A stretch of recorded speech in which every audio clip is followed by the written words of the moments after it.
Continuando con el transporte del CO2 a nivel tisular, antes de ver coeficiente de solubilidad y eso, tenemos que ver en esta gráfica este intercambiador que se encuentra en el interior del glóbulo rojo. Este intercambiador es un intercambiador de aniones. Intercambia cloro con bicarbonato. El bicarbonato va a salir afuera y el cloro va a entrar al interior del glóbulo rojo. En el fondo, ¿qué es lo que está buscando esto? Estamos buscando lo siguiente, bien sea porque yo genere bicarbonato por la anhidrida carbónica. Siempre que genere un bicarbonato, recuerden que la anhidrida carbónica, así sea zinc dependiente o metal dependiente, va a estar generando un hidrogenión libre, que aquí lo ponen como liberado acá, para producir bicarbonato y producir hidrogenión, que lo tiene que buferizar un residuo de histidina. Y segundo, siempre que forme un carbamino derivado, también va a derivar la formación de un hidrogenión adicional, que también tiene que ser buferizado por la misma hemoglobina. Por ley de acción de masa, lo que yo estoy buscando en el fondo es que no se me acumule productos para que yo pueda hacer la reacción. Supóngase entonces que esto genera bicarbonato más hidrogeniones. Si yo esto lo disminuyo y esto lo disminuyo, esto se ve obligado por ley de acción de masas a estar acá. Por lo menos la primera parte ya lo logré. Yo logro esto, pegarlo de la hemoglobina en los residuos de histidina, y este bicarbonato es el que yo tengo también que tratar de disminuir en el glóbulo rojo para que no se me vaya acumulando. ¿Qué hago ahí? Cojo este bicarbonato, lo exporto hacia afuera y en cambio recibo cloro. Ese intercambiador bicarbonato-cloro es lo que llaman en bioquímica el efecto Hamburger, o lo llama también el efecto de el Schiff, desviación de los cloruros. Lo puede encontrar como quiera en cualquier parte.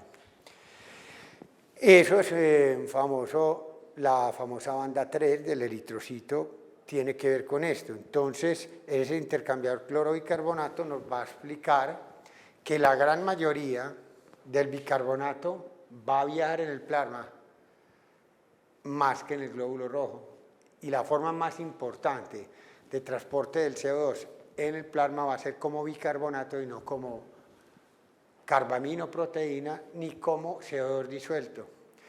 Pero no explicado este bicarbonato apenas un 5% que se forma directamente del plasma, sino que la gran mayoría de bicarbonato que va a viajar en el plasma proviene del interior del glóbulo rojo. Obviamente el CO2, al meterse acá, correcto, va en el fondo a generar una partícula de más, porque este CO2, que es un gas, termina formándose bicarbonato, que después lo cambio con un cloro, pues en el fondo es una partícula nueva. Y esa partícula nueva, pues yo voy a osmóticamente recibir agua, y por eso el glóbulo rojo, a partir del tejido, en el lado venoso, el eritrocito un poquito más grande que en el lado arterial, y en ese sentido, pues entonces el hematocrito sería un poquito teóricamente mayor en el lado venoso que en el lado arterial. Y eso es pues importante tenerlo en cuenta. Cuando yo voy a llevar este CO2 a nivel de los pulmones, tengo que revertir todas estas reacciones. ¿Por qué? Porque ya la CO2 no va, va a ser ya las veces de alvéolo. Entonces, el CO2 que viene abundante aquí en el plasma y en el glóbulo rojo va por ley de acción de masas y por difusión, esto va a venir de 46 milímetros de mercurio y el alvéolo va a ser de 40. Entonces el CO2 se va a tirar para acá. Y al tirarse para acá, todas estas reacciones se van a dar al revés, y lo mismo la del interior del glóbulo rojo. Reacciones que se devuelven, y entonces uno va a favorecer la expulsión de CO2 a nivel de los pulmones, y va a ocurrir lo contrario. El bicarbonato que estaba acá entra, la hemoglobina va a soltar más fácilmente los hidrogeniones porque se va a volver una base más mala a medida que se oxigene, que ese es el efecto Haldane a nivel pulmonar, y el efecto Haldane a nivel tisular era simplemente que al liberar el oxígeno de la hemoglobina en los tejidos se iba a volver una base más fuerte y a aceptar más fácilmente los hidrogeniones y recibir el CO2. A nivel pulmonar, al oxigenarse la sangre, entonces la hemoglobina se vuelve una base más mala, elimina el CO2, elimina los hidrogeniones, y entonces esta reacción está favorecida para que este bicarbonato de hidrogeniones se devuelva hasta CO2 y salga finalmente eliminada por los pulmones. Lo importante de esto va a ser una cosa que es trascendental. Miren y verá lo que pasaría, que este es el efecto Haldane visto a nivel tisular. Mire, por ejemplo, que yo vengo en el lado arterial acá, esto es PCO2, aquí va el CO2 disuelto, que es una minoría, esto es una magnificación de esto que hay acá, este es el contenido total de CO2 en mililitros de CO2 por decilitro, y miremos, por ejemplo, acá vemos que en el lado arterial yo llevo 48 mililitros de CO2 por decilitro, y si yo en el lado venoso con una hemoglobina que pasa del lado arterial de 97.5%. Desvío un poquito la curva hacia arriba en cuanto a la capacidad de llevar CO2 ante la misma presión parcial de CO2. Yo pudiera decir entonces que a la presión de 46 milímetros de mercurio, que es la que ofrecen los tejidos, al botar el CO2 proveniente de la beta-oxidación y al desaturarse la hemoglobina parcialmente de su oxígeno y quedar en un 75%, los residuos de histidina en la hemoglobina se hacen más afines por el CO2, por los hidrogeniones, y la hemoglobina, bueno, un más buffer para coparlo en las cadenas betas de sus aminos terminales. Y eso es lo que hace el efecto Haldane tisular, que le garantiza que de acá pueda coger 52, bajar de 48 mililitros de CO2 por decilitro de sangre o 100 mililitros y pasar a 52. O sea que capturó 4 mililitros de CO2 por cada 100 mililitros de sangre al pasar del lado arterial al venoso por el efecto Haldane que le llevó, que al ir liberando un poco la hemoglobina, el oxígeno se volvió una base fuerte. Esa fortaleza la garantiza capturando 4 mililitros de CO2. ¿Qué pasaría si la hemoglobina no hubiese liberado oxígeno? Si la hemoglobina no hubiera liberado oxígeno, estos 46 irían acá. Miren, muchachos, acá. O sea, que no captaría los 52, sino, no sé, póngale 50. O sea, la mitad. O sea, que el efecto Haldane, por lo menos en la mitad de CO2 que yo capturo a nivel de tejidos, se debe gracias al efecto Haldane.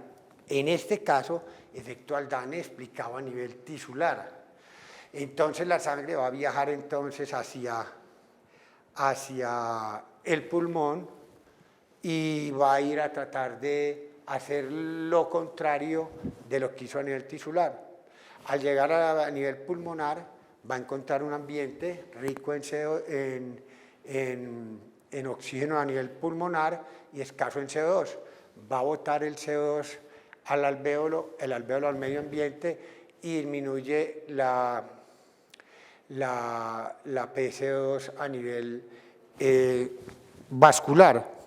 Al mismo tiempo, la hemoglobina está capturando oxígeno, y al capturar oxígeno cambia su afinidad por los residuos por los hidrogeniones y por el CO2 y se vuelve una base más mala.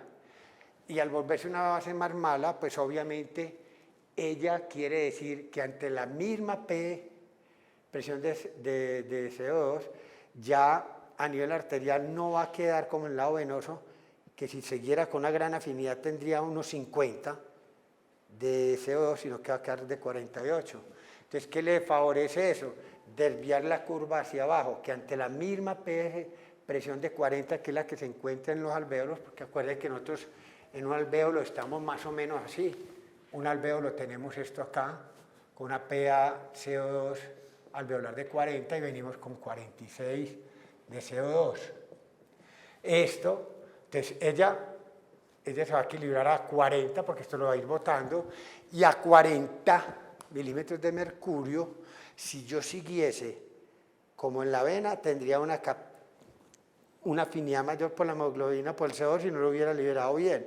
En cambio, si me cambio a una afinidad menor, gracias a que la hemoglobina perdió parcialmente el oxígeno, yo puedo lograr fácilmente explicarle al estudiante que el efecto Haldane también se da a nivel pulmonar, pero que hay que saberlo interpretar en forma clara y compararlo con el efecto Haldane a nivel tisular. Así como hay efecto Bohr pulmonar, hay efecto Bohr tisular, y eso nos da una gran idea de que es muy importante el efecto Haldane, en el sentido que a nivel tisular me favorece una captación mayor de fuente ácida y una entrega mayor de fuente ácida a nivel pulmonar, o liberar de ácido, en este caso CO2, a nivel pulmonar para poder eliminar. Con esto entonces terminamos nuestra segunda parte de transporte de CO2.